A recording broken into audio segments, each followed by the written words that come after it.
प्रेम की तो कोई भाषा नहीं होती है जो प्रेम के बारे में कुछ कहा जाए। हमारी माँ हमसे जब प्यार करती है तो वो क्या कह सकती है कि उसका प्यार कैसा है। ऐसे ही परमेश्वर ने जब हमें प्यार किया, जब उसने सारी सृष्टि की रचना की है, तब उनके पास भी कोई शब्द नहीं थे कहने के लिए। मनुष्य ही जब अपने निमित्त को, अपने इंस्ट्रूमेंट को पूरा कर लेता है, तभी भाषा का अवलंबन होकर के हम लोग प्रभु की कुछ स्तुति कर सकते हैं। आज के लिए कोई विशेष विषय या सब्जेक्ट इन लोगों ने मुझसे बताया नहीं, क्योंकि 3 दिनों में पूरी बात कहने की है। आज उत्पत्ति पे मैं कुछ कहूं। मेरा जो कुछ कहना है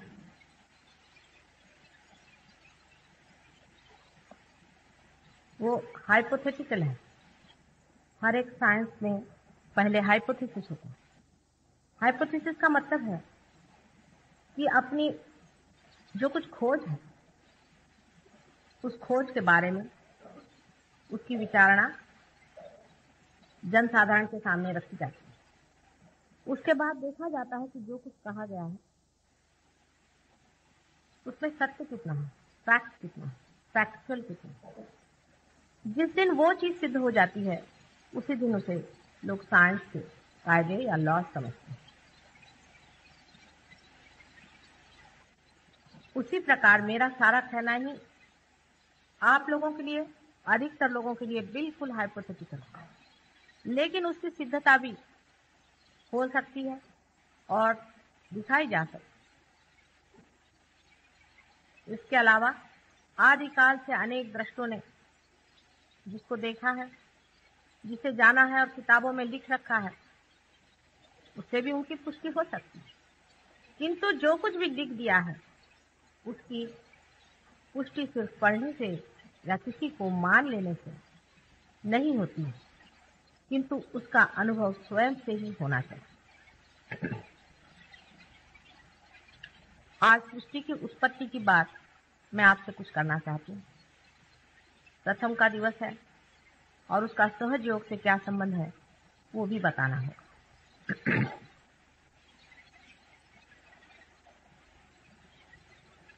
ब्रह्म के बारे में कहा जाता है कि वो आदि और अंत से परे नित्य है। जिसे हम चैतन्य समझते हैं, जिसे हम चैतन्य शक्ति समझते हैं, उससे ब्रह्म का स्वरूप अलग। चैतन्य शक्ति उसी ब्रह्म का एक अंग है। ब्रह्म माने जो कुछ भी है, सब कुछ ब्रह्म ही है। जैसे एक बीज ही सब कुछ पेड़ होता है, जैसे एक ही बीज में से पूरा पेड़ की पेड़ और अनेक अनंत पेड़ निकलते रहते हैं और फिर से वही पेड़ जाकर बीज में खत्म हो जाता है, उसी प्रकार ब्रह्म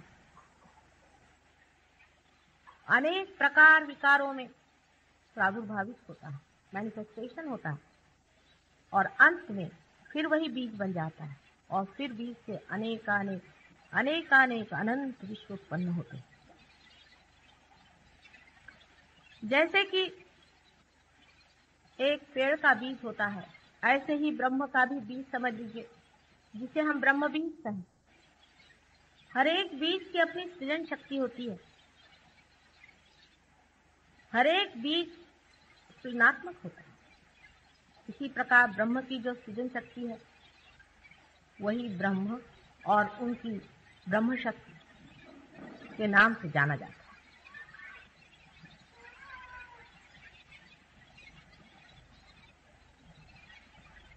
परमात्मा को ये सारी सृष्टि रचने की क्या आवश्यकता पड़ गई, जब वो संपूर्ण। मनुष्य कितना भी संपूर्ण हो जाए, जब तक उसका एक बच्चा नहीं हो जाता, उसे आनंद नहीं आता।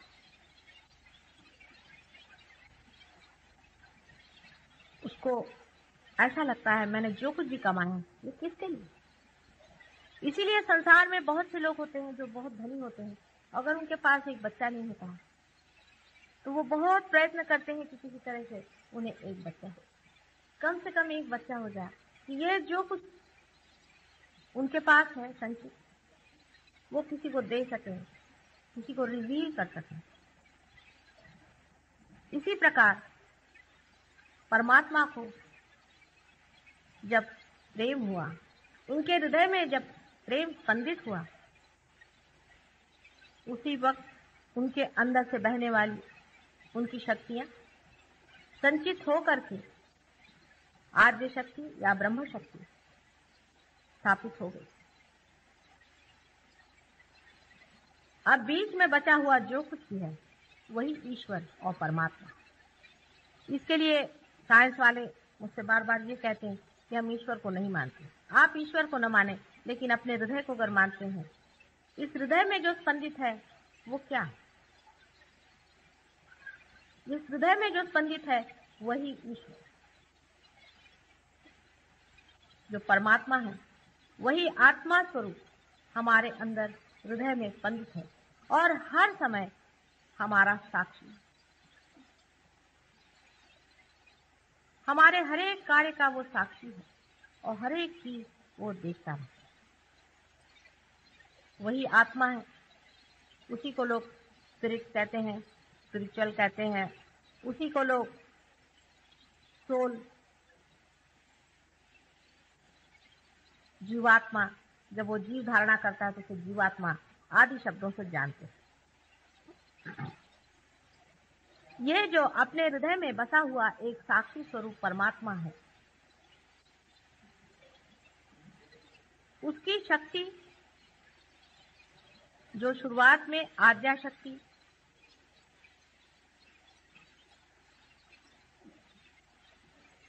सारे सृष्टि की रचना करने के लिए सुसज्ज होती है, उस वक्त उसमें 3 तरह से परिवर्तन आते हैं या वो अपने को परिवर्तित करती है। पहले तो उसे ये इच्छा होती है कि मुझे बच्चा होना चाहिए,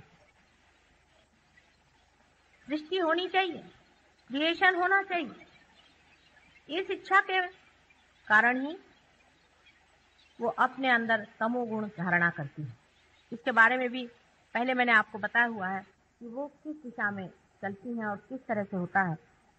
ब्लैक बोर्ड तो यहाँ ये लोग कह रहे हैं कुछ व्यवस्था नहीं हो पाई।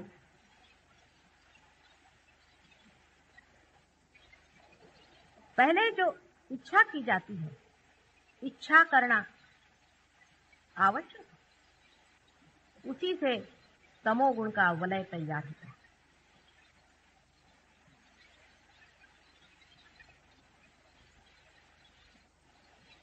सारा वलय बिंदु मात्र जो आद्या शक्ति है उसके गति से, मूवमेंट से होता है। आपको आश्चर्य होगा कि एक बिंदु जब घूमकर अपनी ही जगह आना चाहता है तो उसका वलय पैराबोलिक होता है। आइंस्टीन आजकल कहते हैं कि हर एक चीज की मूवमेंट पैराबोलिक होती है। अपने यहाँ शिव जी के मंदिर में आपने देखा होगा कि शिव शक्ति जो होती है उसका भी वलय पैराबोलिक होता है। आइंस्टीन अब कह रहे हैं कि जो चीज भी घूमती है वो पैराबोलिक घूमती है। उसी हिसाब से ये भी कहना चाहिए कि जो प्यार है वो भी पैराबोलिक घूमता है और द्वेष भी पैराबोलिक घूमता है, माने जहां से जाता है वहीं लौट करके वापस घूम कर आ जाता है। इसी गति को पैराबोलिक कहते हैं।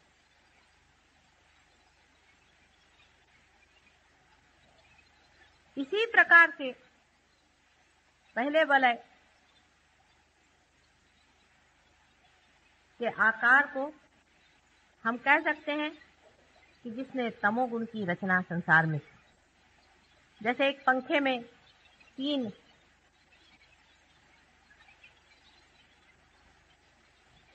पत्रे जोड़े जाते हैं, उसी तरह से अगर आप कल्पना कर सकें तो पहले एक पैराबोलिक गति का चलना हुआ, दूसरे जब कोई चीज की इच्छा की जाए तो उसके लिए कुछ कार्यान्वित होना पड़ता है, कुछ कार्य करना पड़ता है, बगैर कार्य के नहीं हो सकता। तो एक्टिवेटिंग फोर्सेस आए जिससे रजोगुण की स्थापना हुई। उन्होंने दूसरी जो मूवमेंट की, दूसरा जो पैराबोलिक मूवमेंट किया, उसके कारण रजोगुण की स्थापना हुई। और जो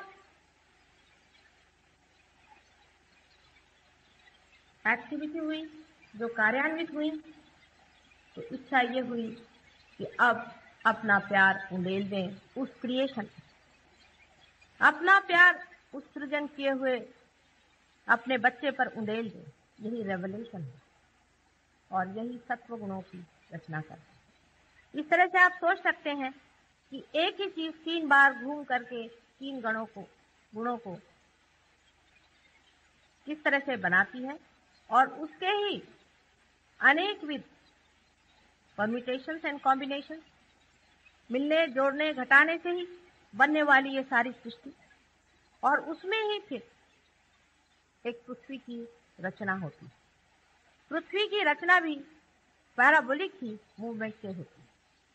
अभी आप अगर साइंस में पढ़ें तो एक्सप्लोजन की थियोरी बड़ी जबरदस्त लोगों के दिमाग में बैठी है, पर 10 साल पहले मैं भी यही कहती थी कि एक्सप्लोजन हुआ है। बगैर एक्सप्लोजन के हमारी जो उत्क्रांति आज हुई है ये हो नहीं सकती। इवोल्यूशन की जिस हालत में हम पहुंचे हैं, ये बार बार एक्सप्लोजन हो करके ही हम इस दशा पर आए। लेकिन आज वही बात लोग कहने लग गए हैं कि कोई न कोई ऐसा एक संघ मास इकट्ठा हुआ था जो एकदम से टूट पड़ा और उसके अंदर से सारी ही सूर्यमंडल आदि अनेक मंडल बने। आज साइंस वाले इसी बात को कह रहे हैं। उसी प्रकार जब पृथ्वी बनने के बाद भी दूसरा एक एक्सप्लोजन शुरू हुआ जहां जीवंतता मनुष्य में आई। पहले तो आप जानते हैं सबसे पहले छोटे छोटे एक एक सेल के प्राणी जीवधारी हुए। उसके बाद बढ़ते बढ़ते मनुष्य की दशा में हम लोग आ गए। उत्क्रांति के बारे में विशद पूर्वक बताने की जरूरत नहीं है, लेकिन वहां पर भी अगर आप सोचें, अगर आप विचार करें, नुदुआ नाम का एक बड़ा भारी बायोलॉजिस्ट है, उसने लिखा हुआ है कि मनुष्य जब जड़ से बना है तो आश्चर्य होता है कि इतने थोड़े समय में मनुष्य कैसा बनता है। इसमें कोई चांस नहीं था, यूं ही नहीं बन गया था, लेकिन कोई न कोई इसके पीछे में हाथ था, कोई न कोई कार्य इसे कर रहा था, कोई न कोई इस सृजन को गति दे रहा था, संभाल रहा था और उसका नेतृत्व कर रहा था। आखिर ये शक्ति ऐसी न होती तो अभी तक मनुष्य तो छोड़ो पर कुछ अमीबा भी संसार में नहीं आ सकते थे, जिसे कि लॉ ऑफ चांस साइंस में माना गया। ये बायोलॉजिस्ट परमात्मा की बात तो करते नहीं है, लेकिन हाँ ये जरूर उन्होंने कहा है कि ऐसी कोई व्यक्ति तो हम समझ नहीं पाते, लेकिन ये जो शक्ति है ये जरूर ऐसी कोई न कोई शक्ति है जिसने ये सृष्टि की रचना की है। इतना भी उनका कहना बहुत। अब जब मनुष्य खड़ा हो गया और सृष्टि की ओर उसने नजर की तो वो अपने को भी जानवर से अलग पाता है। हम लोग ये सोच नहीं पाते कि हम जानवर से कितने अलग हैं। हम ये समझ ही नहीं पाते हैं कि हम में और उनमें महदंतर है। और जब हम ये भी सोचते हैं कि हम उन्हीं से इवॉल्व हुए तो आश्चर्य होता है कि हम इनसे इवॉल्व कैसे हो सकते। कोई आश्चर्य की बात नहीं है। अगर आप ये सोचें कि हम लोग वायुयान से कभी भी चंद्रमा पर नहीं पहुंच सकते। एक 25-30 साल पहले तो हम लोग सोच भी नहीं सकते थे कि हम चंद्रमा की ओर जाएं। कोई ऐसी बात सोचता तो लोग हंसते कि क्या बेवकूफी की बात कर रहे हैं, ऐसा हो ही नहीं सकता, असंभव की बात समझी जाती थी। आज मनुष्य जो चंद्रमा पर भी पहुंच गया है वो भी एक्सप्लोजन की ही थ्योरी पर पहुंचा। आपने देखा होगा कि जो स्पेसक्राफ्ट आकाश में छोड़े जाते हैं उनमें 4 तरह के एक्सप्लोजन्स लगाए जाते हैं। पहले एक्सप्लोजन से वो कुछ हद तक चले जाते हैं, समझ लीजिए उनकी गति 10,000 मील होती हो, तो दूसरे एक्सप्लोजन से उसके 10 गुना उसकी गति कर देते हैं, तीसरे एक्सप्लोजन से उसकी 10 गुना गति हो जाती है और चौथे एक्सप्लोजन से फिर 10 गुना हो जाती है। अगर एक्सप्लोजन बीच में न हो तो एक ही गति से वो कभी भी चंद्रमा पे नहीं पहुंच सकते। वही चीज मनुष्य के उत्क्रांति के मामले में हुआ है कि वो एक गति से दूसरी गति में आने के लिए कुछ न कुछ बड़ा भारी एक्सप्लोजन हुआ और उसी के कारण आज मनुष्य इतने से थोड़े से समय में ही, बहुत ही थोड़े समय में, आश्चर्यजनक थोड़े से समय में ही आ करके और इस स्थिति में पहुंच गया है जहां वो बहुत कुछ समझ सकता है और बहुत कुछ जान सकता है, लेकिन अब भी उसे बहुत जानने का, बहुत कुछ उसे जानने का। हमारे हृदय में, मैंने आपसे पहले ही कहा था कि हमारे हृदय में जो स्पंदन हो रहा है ये कौन सी शक्ति के मारे हो रहा है, ये अगर आप डॉक्टर से पूछें, बड़े पढ़े लिखे डॉक्टर से पूछें, तो आपको इसका उत्तर सिर्फ एक ही देंगे कि इसकी एक संस्था है जिसको हम स्वयंचालित संस्था ऑटोनॉमस नर्वस सिस्टम कहते हैं। इससे अलावा आगे नहीं जा, मनुष्य इससे आगे नहीं जा पा रहा है, सिर्फ इतना ही कहता है इसका ये नाम।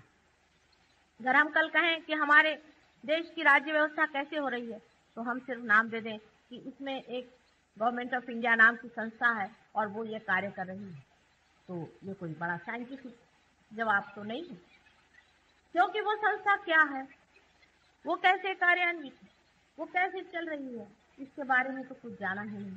फिर आपने सिर्फ नाम देने से सबका तो मुंह ही बंद कर दिया।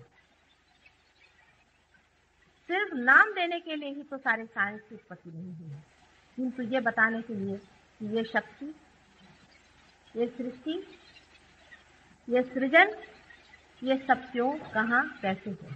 लेकिन साइंस वहां तक शायद कभी पहुंच पाए या न पहुंच पाए। आप लोग पहुंच सकते हैं। साइंस की दृष्टि अत्यंत एनालिटिकल है, केंद्रीकरण है। यानी आप जानते हैं कि एक हाथ के लिए एक डॉक्टर होता है, दूसरे हाथ के लिए दूसरा डॉक्टर होता है। संपूर्ण समग्र ज्ञान साइंस से आना बहुत है।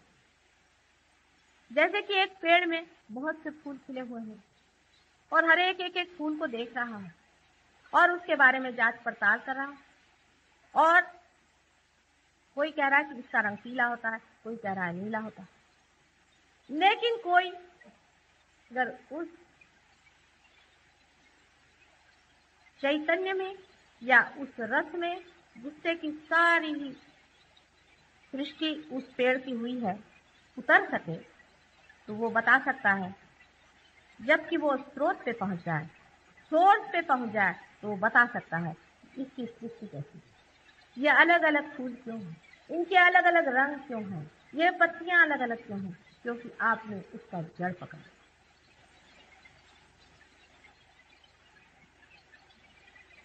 हालांकि लोग बहुत से बंबई में हमसे जब भी हम बात करते हैं तो कहते हैं या लोगों को खाने पीने को नहीं, चीनी नहीं मिल रही है, माता जी आप ये क्या सब भगवान की बातें करते। ऐसा भी लोगों को कहना सही है। लोग कहते हैं कि आपको इस वक्त ये क्या पड़ा हुआ है, लेकिन ये सब क्यों हो रहा है अगर सोचा जाए। एक पल आप सोच लें, अपने देश में खाने पीने को नहीं, अमेरिका में लोग आत्महत्या कर रहे हैं, भाग रहे हैं अपने घर में, पागल हो रहे हैं लोग। कहाँ नहीं है ह्यूमन क्राइसिस। सारे संसार में आप किसी से भी बातें करें तो ऐसा लगेगा कि उससे पहाड़ टूटा जाए, चाहे उनके पास खाने पीने को हो, चाहे उनके पास बाल बच्चे हो, चाहे ना।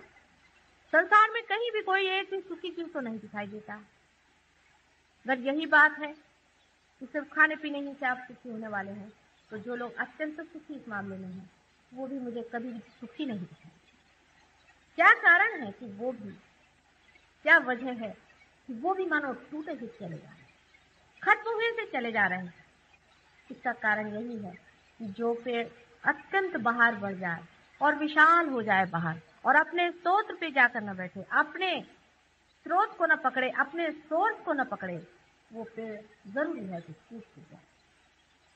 जहां से हमें सारी शक्तियां मिल रही हैं, जहां से हम शक्ति पा करके और शक्तिशाली हो सकते हैं, उसी की अगर हम खोजने लगा तो जरूरी है कि हम एक एक व्यक्ति टूटेगा, एक एक देश टूटेगा, एक एक संसार का कण कण टूट जाएगा, क्योंकि जो इंटीग्रेटिंग, जो बांधने वाली, जो सृजन करने वाली, जो शक्ति देने वाली, एनर्जी गिविंग वाइटैलिटी, जो स्वयं चैतन्य है, उसका जब तक हम लोग पता नहीं लगाएंगे तब तक हम चैतन्य रहित हो जाएंगे, मृत हो जाएंगे, सारे संसार का संहार होगा। इसलिए अब आप समझ सकते हैं कि कितना आवश्यक है कि उस चीज का हम पता लगे, उस शक्ति का हम पता चला जो हमारे हृदय में धक धक धक धक चल रही और हमारे ऊपर में आवाहन है, इस चीज का चैलेंज है कि जानो ये क्या है। मैं रात दिन धक धक धक धक तुम्हारे हृदय में चल रही हूं, तुम्हारा वचन चला रही हूं, तुम्हारा आश्वासन चला रही हूं। तो इसे जान लीजिए कि ये चीज क्या है। अगर इसे जाना नहीं तो सारा की सारा सारी परमात्मा की सृष्टि रचना सारी की सारी खत्म हो जाएगी और इसकी दारोमदार, इसकी जिम्मेदारी, इसकी रिस्पॉन्सिबिलिटी हर एक मानव की। मानव ही ऐसा है जो कि आज सृष्टि की स्टेज पर खड़ा हुआ। आज मानव में ही वो शक्ति खेल रही है जिसे वो जान सकता है। क्या कुत्ते बिल्ली से समझेंगे? मैं क्या कुत्ते बिल्लियों से जाकर के कहूँ या जंगलों में पेड़ों से जाकर के कहूँ कि भाई तुम अपनी शक्ति जानो? मुझे तो आप ही लोगों को बताना है बार बार कि जिस शक्ति के सहारे आज आप चल रहे हैं उसे जरूर जान लीजिए और उसका परिणाम, न जानने का परिणाम आप देखिए। कहीं भी मनुष्य को शांति नहीं, जंगल में चला जाए, घर से भाग जाए, दुनिया छोड़ दे, लेकिन उसे शांति नहीं है, उसे आनंद नहीं है, उसकी शक्ति ही नहीं हो रही, घबरा रहा है। वजह क्या? साधारण तरह से समझाया जाए तो ऐसे समझा सकते हैं कि आपके अंदर जो पेट्रोल भरा गया है, जिस शक्ति का पेट्रोल भरा गया है, वही आप खत्म करेंगे अपनी कार्य शक्ति से। करना ही चाहिए, कार्य करने ही के लिए शक्ति है, पेट्रोल खर्च करना ही चाहिए। पेट्रोल अगर भरा गया है उसको खर्च नहीं करिएगा तो आप भी व्यर्थ है, जरूर। लेकिन फिर से पेट्रोल भरने की व्यवस्था आवश्यक होनी चाहिए। जब बच्चा 3 साल का हो जाता है तभी उसके पेट्रोल का जो सर का जो बुच होता है वो बंद कर दिया जाता है, उसको बंद कर दिया जाता है और वो तोड़ दिया जाता है उस शक्ति से जो उसके अंदर भरती है। इसी को हम कुंडलिनी शक्ति कहते हैं। कुंडलिनी शक्ति के बारे में आपने हजारों चीजें पढ़ी होंगी, सुना होगा, लेकिन मेरी स्वयं की धारणा है कि बहुत ही कम लोगों ने इसके बारे में जाना। जो कुछ लिखा है पढ़ लिख करके, इधर उधर देख देख करके जिन्होंने लिखा है, तो कोई लिखना नहीं। आप लोग अगर कभी हमारे ध्यान वगैरह में आए तो हम आपको दिखा सकते हैं कि कुंडलिनी का स्पंदन आपके अंदर होता है। आपकी पीठ से रीढ़ की हड्डी के नीचे के हिस्से में त्रिकोणाकार में कुंडलिनी का स्पंदन, आप उसे देख सकते हैं। कोई हवाई बातचीत में नहीं कर,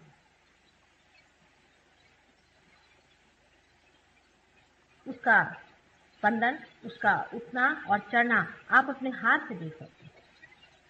हमारे यहाँ भी बहुत से डॉक्टर्स पार हो गए हैं, साइकोलॉजिस्ट पार हो गए हैं, जिनको हम कहते हैं पार हो गए, मैं जिन्होंने इस शक्ति का कुछ अंदाज दिया।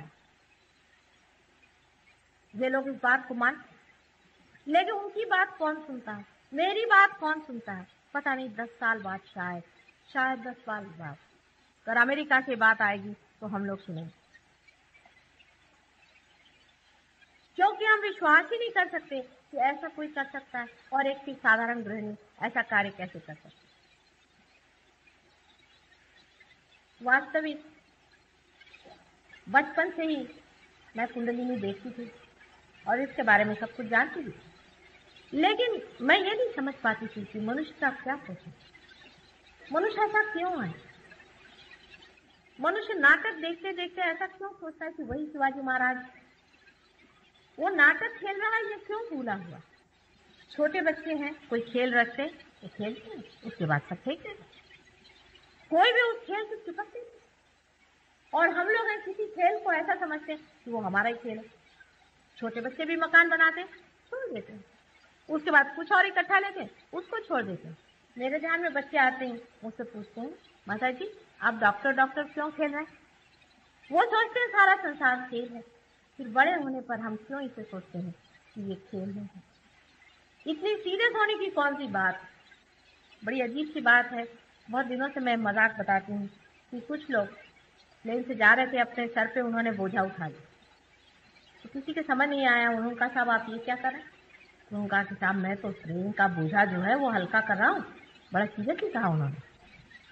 ऐसे ही हम लोग करें। वास्तविक हमारा कार्य कुछ भी नहीं, हमें कुछ करने का नहीं है। जैसे ये माइक है, इसे कुछ नहीं करने का है, सिर्फ मेरी जो वाणी है आप तक पहुंचाना।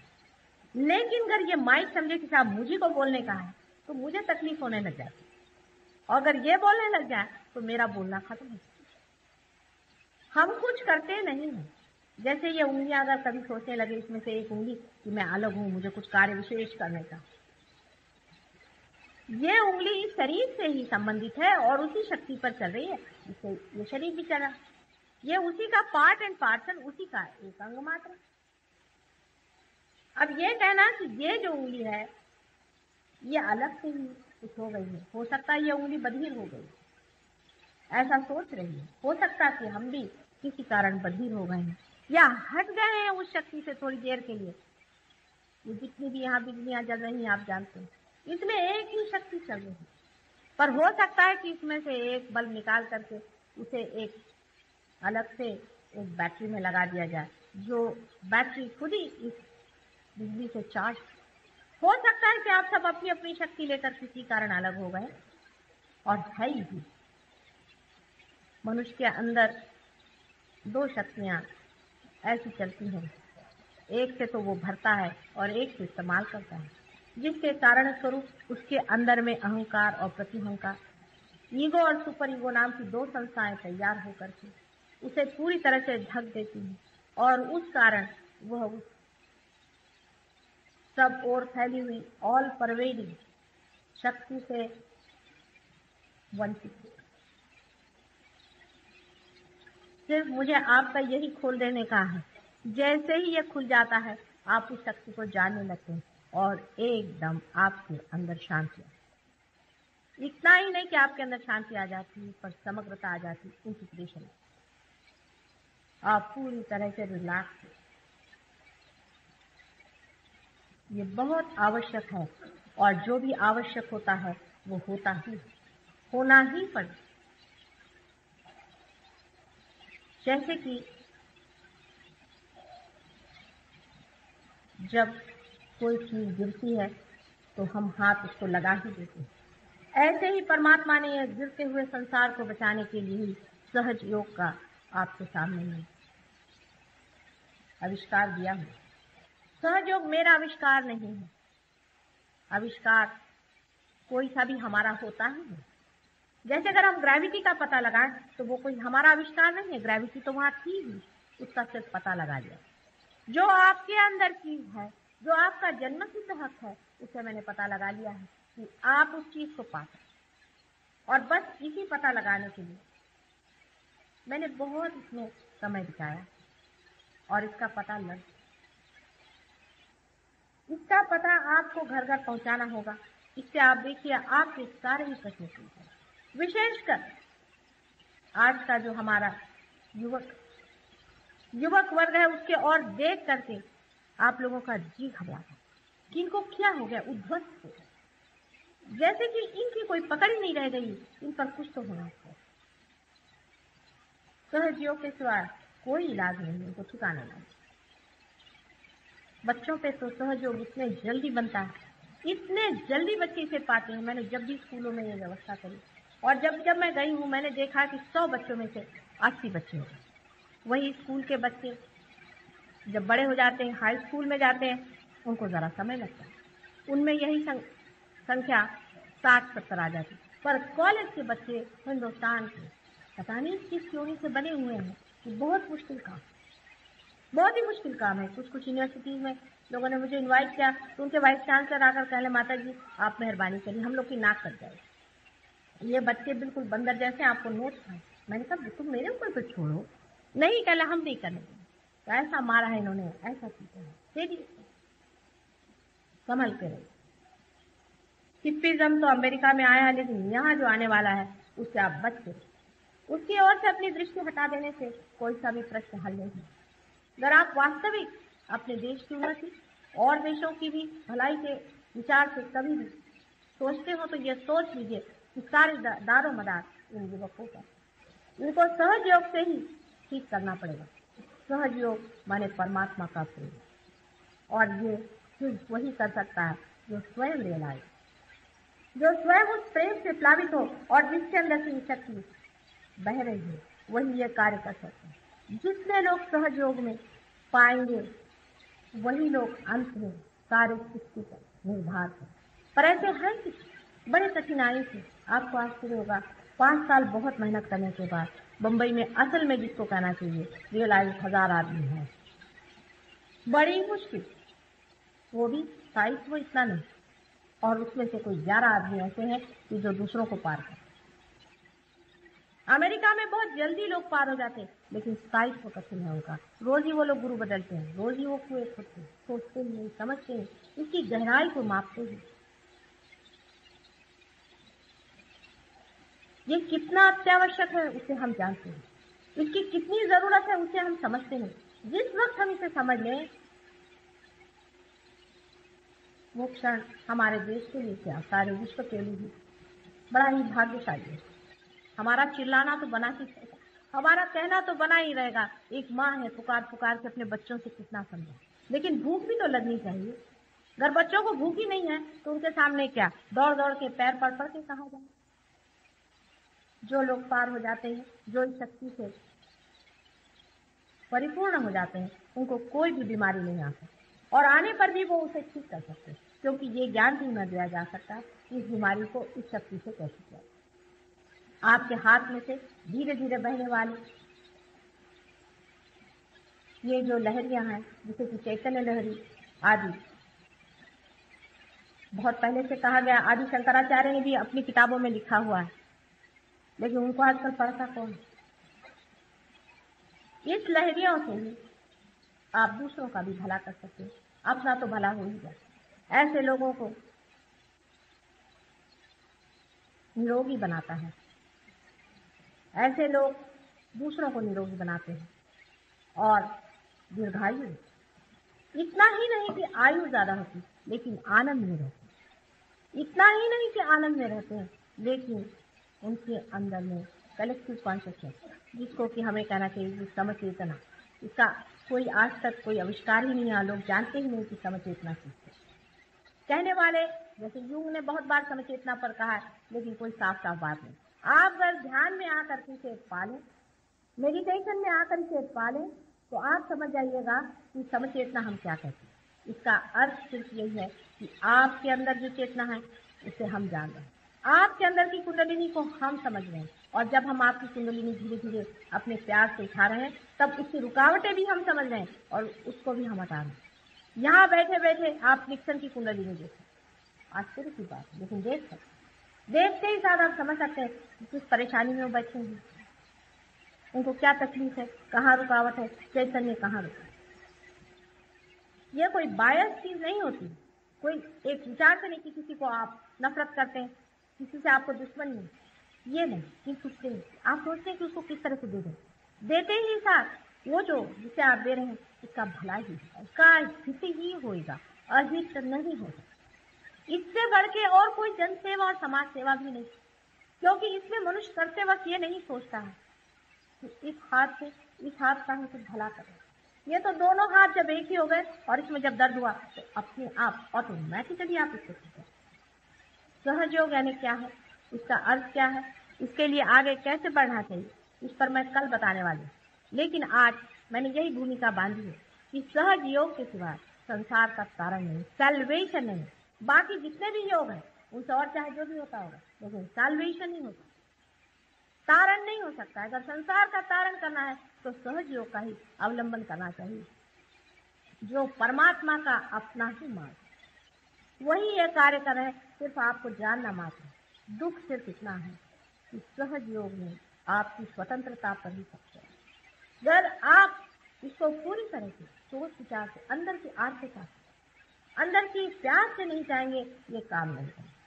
अमेरिका में एक साहब बहुत बड़े आदमी थे, वो मेरे साथ 4 दिन आके रहे, कहने मुझे पार करा। वो पार नहीं हुए। वो बहुत परेशान कि साधारण गृहिणियां वो पार हो रहे हैं, हम पार नहीं हो रहे, क्या बात है, हम क्यों नहीं पार हो रहे।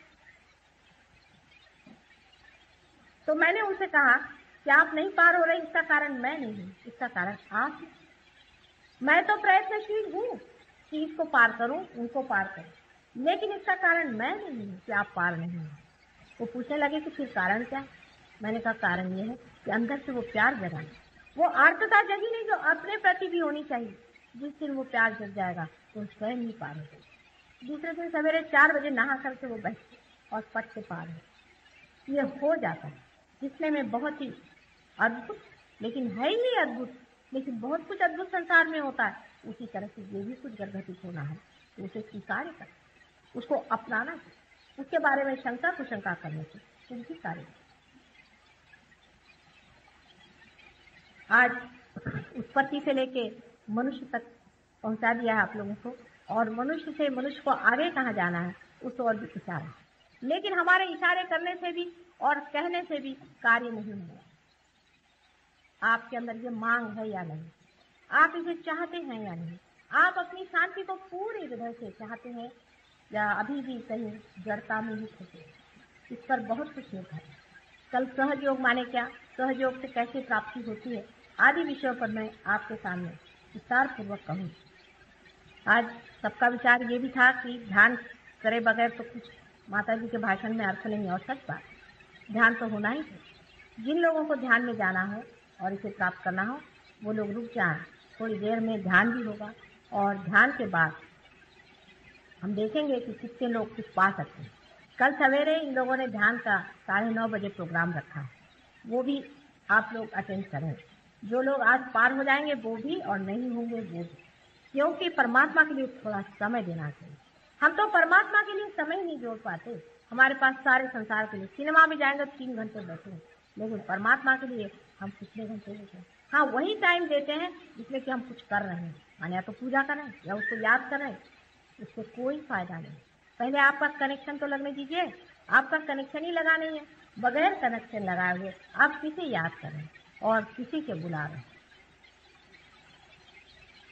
आप लोगों में से जो भी ध्यान में जाना चाहें वो थोड़ी देर के लिए रुक जाओ, लेकिन जिनको नहीं जाना हो वो अभी पहले चले जाओ।